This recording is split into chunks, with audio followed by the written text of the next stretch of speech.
வந்திருக்கோம்.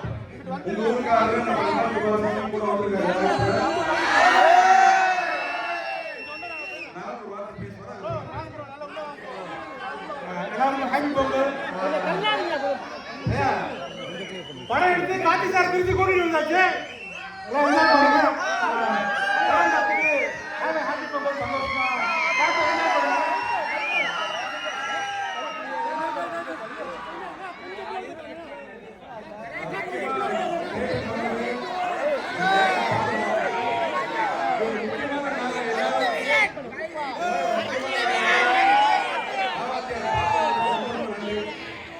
ரொம்ப ஒரு வித்தியாசமான படம்.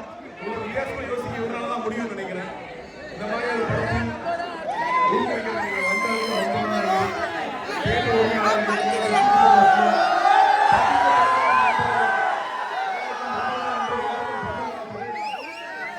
ரசிகர்கள் எல்லாருக்கும் ஐ லவ் யூ.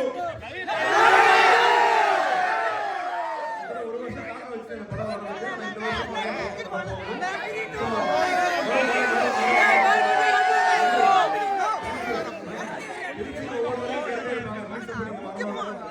ஆயிரத்தி ஒரு கப்பல் இப்பதான் வந்திருக்கேன் நான் திருச்சிக்கு.